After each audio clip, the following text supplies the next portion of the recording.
Pasamos a lo que es el tercer bloque de nuestro programa de la clase de Ciencia y Tecnología de la Leche. Vamos a cubrir en esta unidad lo que es temas referentes a la inocuidad en la industria láctea. Vamos a comenzar con un pequeño repaso de lo que es la clase de microbiología que tomaron el año anterior y de ahí vamos a ver algunos sistemas de limpieza que se usan en la industria láctea. Vamos a comenzar discutiendo los microorganismos. Dentro de este tema lo que nos interesa conocer es los factores a considerar para el crecimiento de microorganismos en alimentos. Los principales factores que determinan el crecimiento de los microorganismos son la humedad, los nutrientes, temperatura, oxígeno, pH, luz y presión osmótica. Como ustedes pueden ver, ambiente favorable en todos estos factores existe en los lácteos y por lo tanto los microorganismos se van a desarrollar de una manera bastante acelerada. Es importante que conozcamos cómo controlar estos factores para poder extender la vida anaquel de los productos y garantizar la inocuidad de los mismos. También es importante que repasemos las temperaturas óptimas de crecimiento de estos microorganismos. Tenemos los termófilos, que son los que crecen arriba de 45 grados centígrados. Los mesófilos, que crecen en un rango óptimo entre 20 y 38, 40 grados centígrados. Los psicotróficos o psicrófilos son los que son mesófilos, pero pueden crecer a bajas temperaturas. Y los psicrófilos, que crecen a temperaturas abajo de 7 grados centígrados. Desde el punto de vista de comercialización de productos lácteos, una vez que el producto está pasteurizado y entra en la cadena de frío, los microorganismos que más deterioran el alimento o que pueden crecer en ese alimento son los psicrófilos y los psicrótrofos. Estos dos grupos son de especial interés. Por eso cuando hacemos medidas de microorganismos en productos que están refrigerados nos interesa bastante conocer este grupo porque son los que realmente deterioran el alimento. Uno de los factores que tenemos que discutir a detalle es el pH. Y ya lo discutimos en las clases anteriores que entre más bajo el pH, menor crecimiento de microorganismos.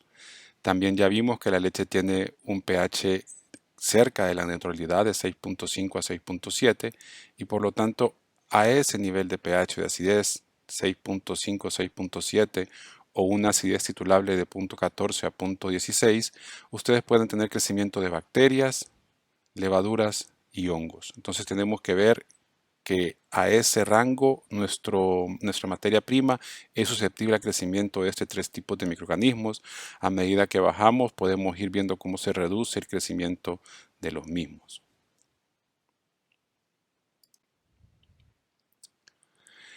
Otro tema que es importante en la industria láctea es ciertos factores que dan resistencia al calor de algunos microorganismos en estado de células vegetativas.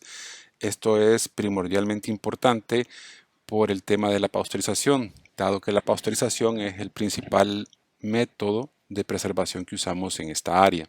Entonces vamos a ver que la resistencia al calor depende de la especie. Hay especies que son más resistentes al calor que otras.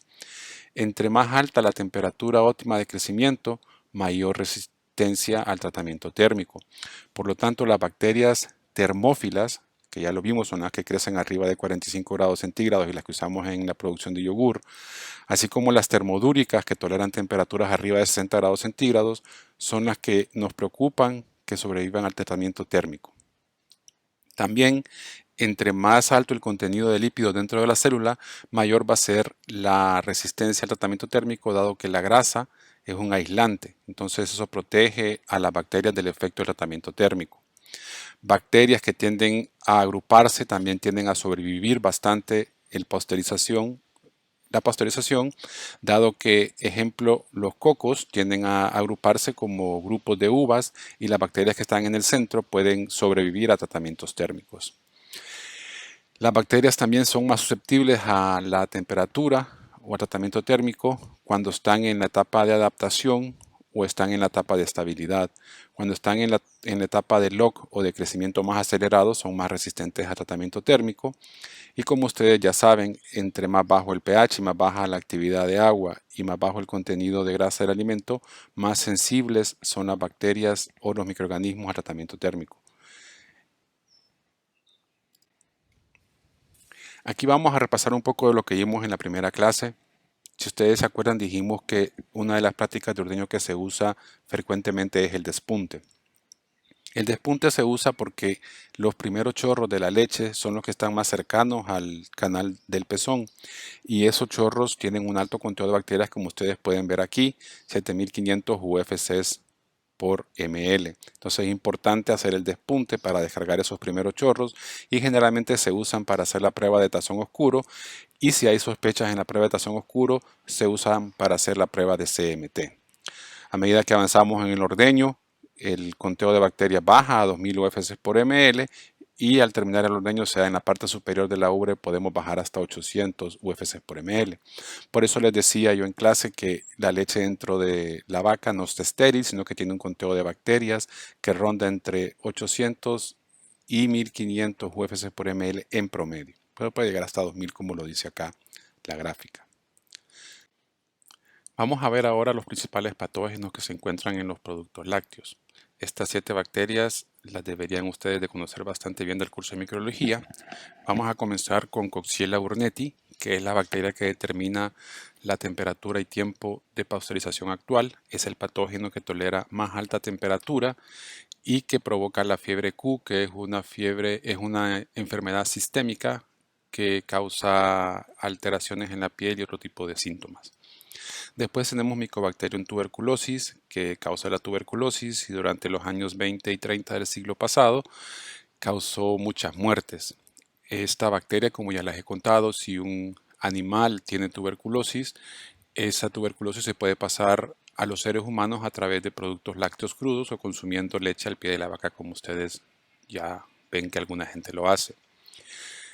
Las siguientes 2 bacterias son las que más se buscan en un ambiente de producción en una planta láctea. Listeria monocitógena causa listeriosis y aún más relevante causa aborto en mujeres embarazadas. Salmonella también causa la salmonelosis y viene asociada con varios síntomas dependiendo de la especie. Las últimas 3, E. coli patogénica, Campylobacter y Bacillus cereus, que se encuentra también en los cereales. Analizando un poco la vida útil de la leche pasteurizada, como ustedes ya saben, a medida que aumenta la temperatura de almacenamiento, disminuye la vida en aquel. De tal manera que a menos de 0 grados centígrados la leche dura 24 días, de 0 a 4 dura de 10 a 14 días, que es lo que se marca actualmente como vida en aquel de la leche fluida pasteurizada. Si la temperatura de almacenamiento aumenta de 4 a 7 grados centígrados, la vida se recorta a la mitad, o sea, 5 días. Vean, esto es muy importante porque con un leve incremento de temperatura de 3 grados, la vida de anaquel de la leche se reduce a la mitad. Ojo con ese dato. A medida que la temperatura de almacenamiento aumenta de 2 a 3 grados, la vida de anaquel se acorta en la mitad. Por eso es que es muy importante cuando uno va al súper o cuando uno está transportando leche, asegurarse de que se mantiene esa temperatura y que tanto los productos lácteos como cárnicos sean los últimos que ustedes agarren para cargar en su carrito y no se vayan a otro lado después de hacer las compras. Aquí podemos ver también que a temperatura ambiente de 27 a 33 grados centígrados, la leche pasteurizada solo dura 3 horas. Entonces cuando van al puesto de ventas y compran leche con chocolate y la tienen todo el día fuera de refrigeración, no esperen que después en la noche esté buena para el cerdeo.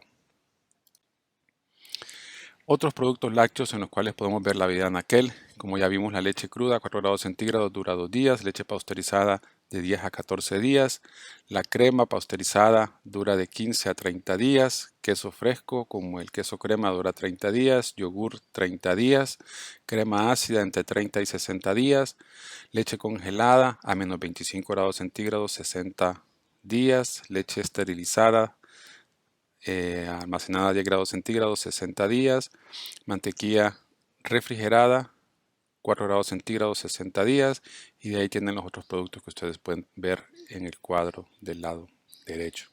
Muy importante ver cómo los productos deshidratados son los que más duran, tanto la leche entera en polvo como la leche descremada en polvo son las que más días de vida anaquel tienen. Ahora vamos a hablar de un tema muy importante en la industria láctea y que está relacionado con microbiología. Espero que lo hayan visto en la clase de microbiología, y son los bacteriófagos. ¿Qué son los bacteriófagos? Son virus que actúan como parásitos bacterianos, o sea que por sí mismos no pueden vivir y tienen que estar pegados a una bacteria para poder reproducirse. Entonces se reproducen solamente dentro de una bacteria. Su tamaño es más pequeño que el de una bacteria, de 0.03 a 0.30 micrómetros.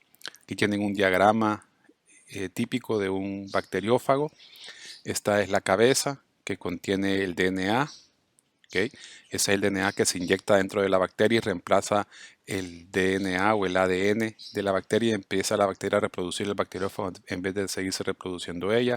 Este es el cuello, la cola y las puntas de anclaje con las que se pega el bacteriófago a la bacteria.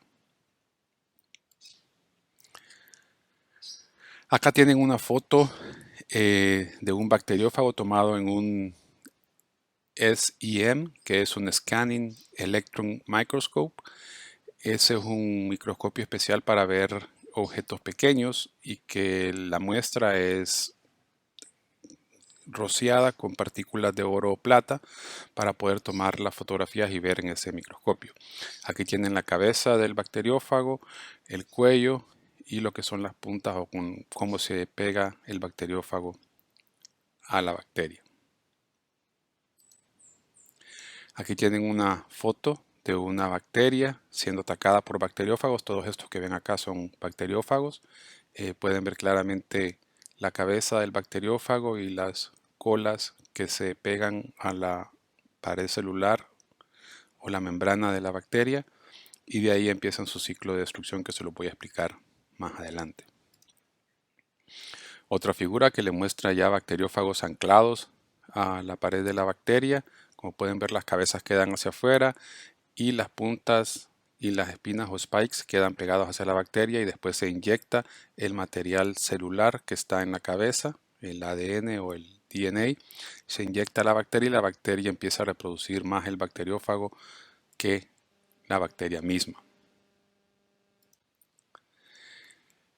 Un esquema de propagación de los bacteriófagos. Aunque pueden ver cómo se anclan los bacteriófagos a la superficie de la bacteria, inyectan su material genético. Ese material genético es reproducido por la bacteria y después los bacteriófagos crecen tanto dentro de la bacteria que provocan una lisis o una explosión celular y se liberan más bacteriófagos al medio, y esos bacteriófagos vienen y conquistan otras bacterias y por lo tanto empieza el problema de tener bacteriófagos en una planta o en productos lácteos. Tenemos tres tipos de respuesta de bacterias ante bacteriófagos. Una bacteria puede ser insensitiva, o sea que no todos los bacteriófagos se pueden pegar o causar daño a un cultivo o una bacteria específica.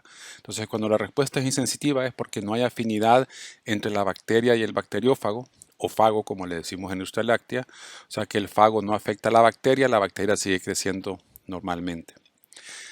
Generalmente esto de la insensitividad se da porque el bacteriófago no se puede anclar a la superficie de la bacteria y no puede inyectar su material genético. Ahora, la respuesta sensitiva es cuando ambos entes son compatibles, por lo tanto el bacteriófago sí se puede anclar, por lo que el bacteriófago parasita la bacteria, se multiplica y la bacteria muere al momento de la lisis de los nuevos fagos. Y tenemos otra donde son portadores, o sea que ambos son compatibles, pero la bacteria no muere, o sea que nada más carga los bacteriófagos y después contamina el medio.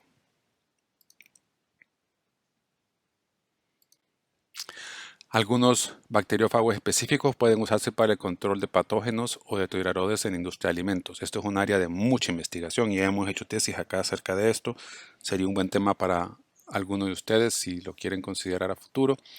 Y es donde se usan bacteriófagos para controlar bacterias patógenas. O sea que no solo las bacterias lácticas o las bacterias zoolácticas son sensibles a los bacteriófagos, también las bacterias patógenas. Entonces podemos usar bacteriófagos específicos para atacar listeria, para atacar salmonela o cualquier otro patógeno que haya en el alimento.